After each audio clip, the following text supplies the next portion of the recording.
Hi, this is Eric Durak of Medical Health and Fitness, and I'm going to start this video with a humorous story.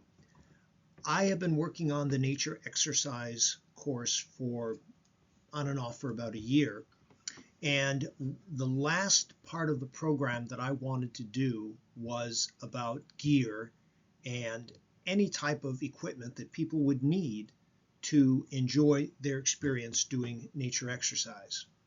Well, last week I went to a famous gear store in town and I said, hey, I'd like to do a video recording. And of course, they told me no. So I put something together on a PowerPoint that I think is going to be helpful for our trainers who will then be able to work with their clients in order to get a great experience. So let's get started. Why nature exercise? Well, after COVID, a lot of people felt that in many parts of the country, they needed to move their exercise outdoors, whether it was lifting weights or aerobic training. But a lot of people decided that they would just go for a hike, or they would go for a walk, or they would do a program with some community members. And so it was much more affordable, it was easily accessible, and it sort of carried through here. So I think nature exercise is becoming a bigger and bigger part of the fitness profession. And this presentation is going to allow trainers to understand what types of equipment and things that they should use. So having the right equipment is one of the most important elements for a successful nature experience. From your feet to your head, we will talk about the best types of gear that you could be using. So let's start with the head. I did a quick search for the book on the types of headgear that most people would use when they were out exercising, walking in nature, etc.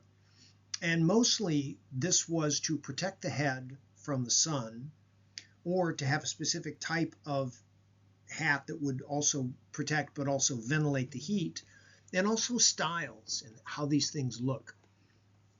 We see companies like outdoors.com, rei.com, barefoottheory.com, gearassistant.com, and mavericks.com all have some of the top hats in the industry. And there's a very interesting Guide of Greece article that was written last year on the 20 best hiking hats that people can use. So that was fabulous. So here we've got some hats from Ultra Adventures. We've got a Patagonia baseball cap.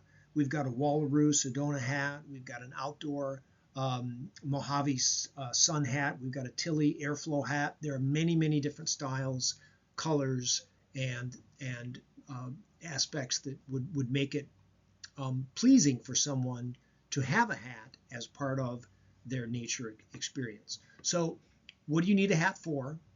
How much is it going to cost?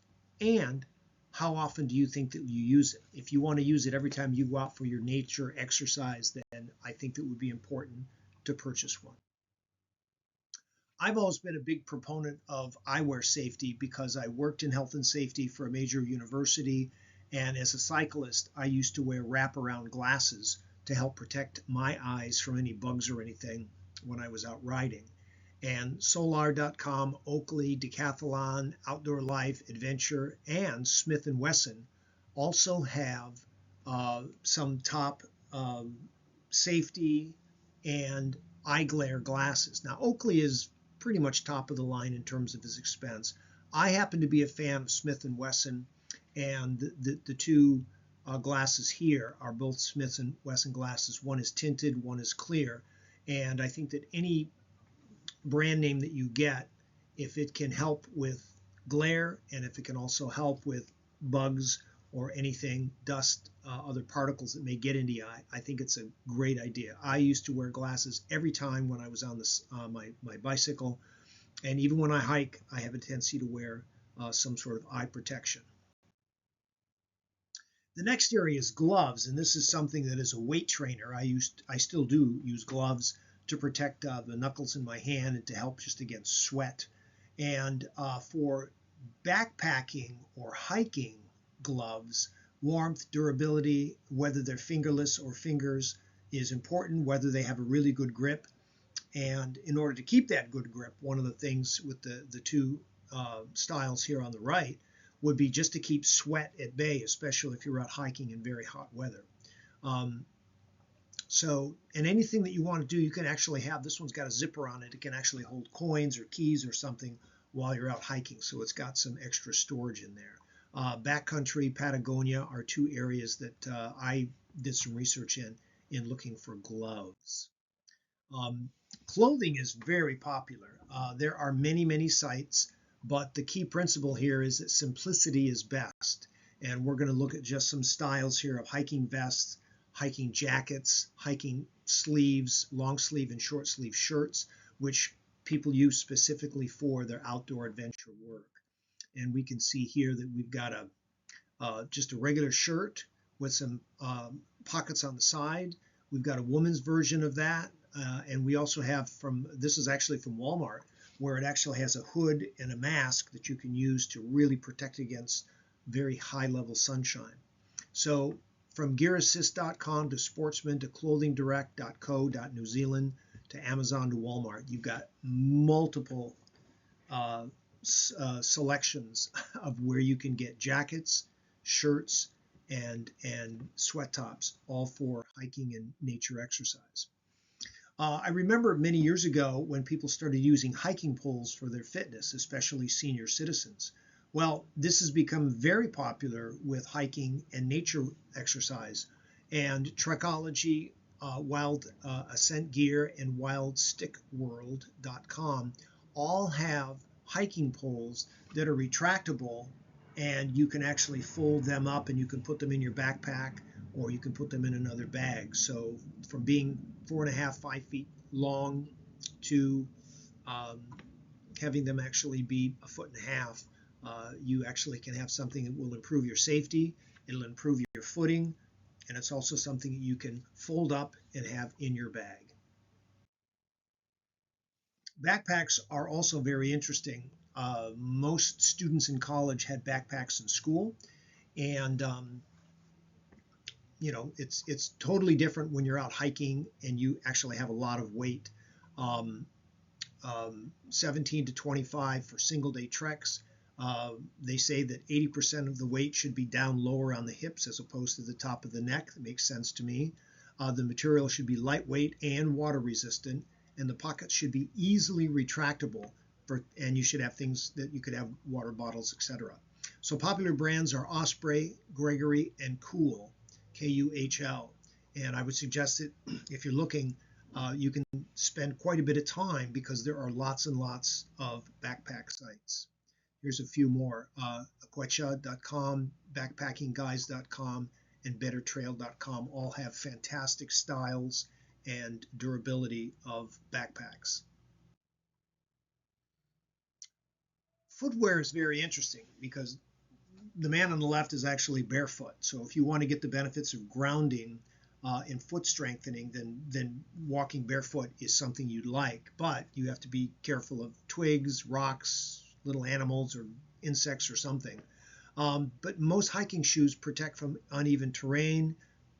You can talk to specialty stores and the foot type. If you've got Morton's foot, flat foot, plantar fasciitis, what type of shoe or insert would work, so you would have a very comfortable experience while you're walking. And Peluva has a very interesting hiking boot with toes in it.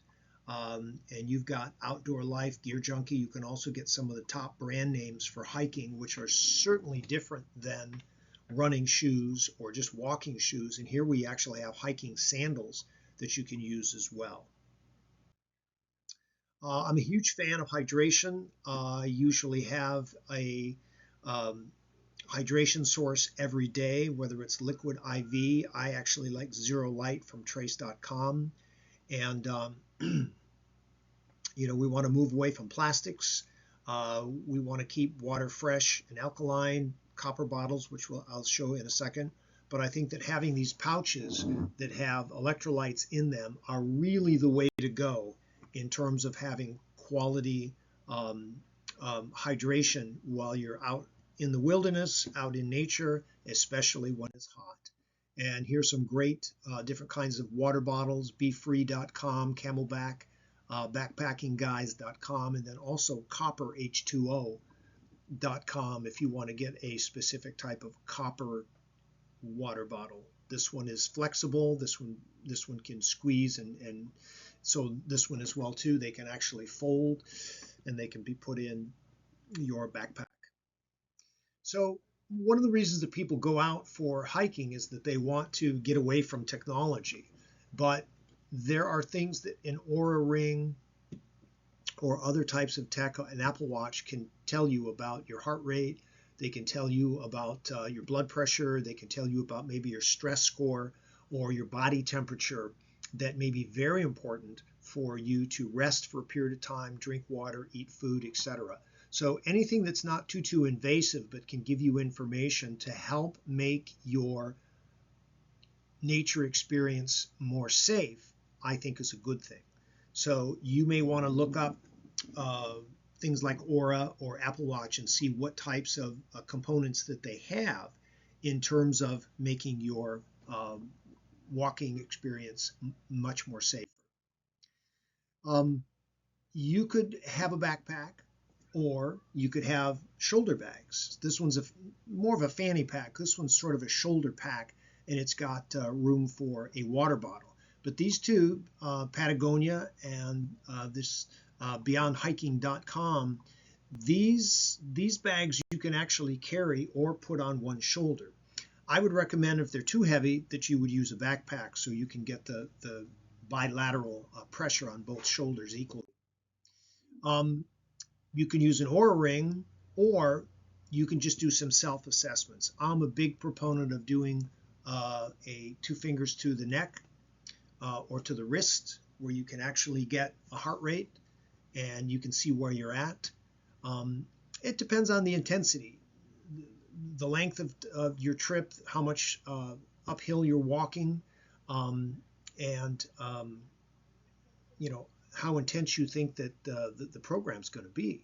But I would suggest that if you don't have access to an Apple Watch, just do regular heart rate checks and do a self-assessment on how am I feeling on a scale of 1 to 10. Start getting a little tired, fatigued, maybe nauseous. You think you might need some food. You need to have some self-awareness that you can actually stop, get into some shade, get some water, get some hydration, and get some food so you can continue your nature walk.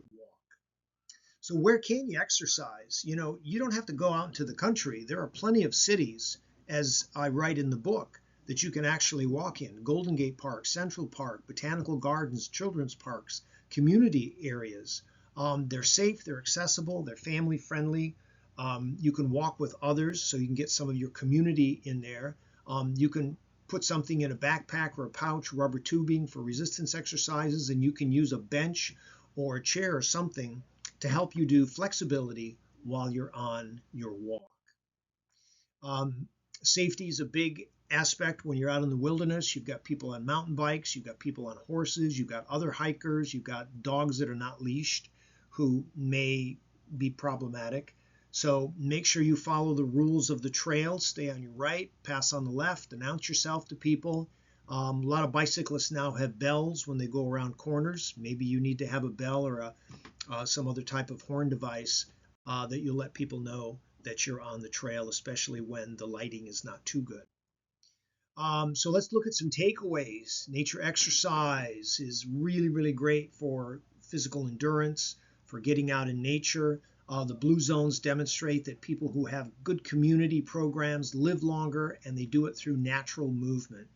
Equipment needs are simple. Some of these equipment pieces that I have here are very expensive, but you don't need to buy everything in terms of enjoying your experience. I would start with hydration, water bottle, maybe some gloves, and absolutely some good shoes, and then you can move forward from there.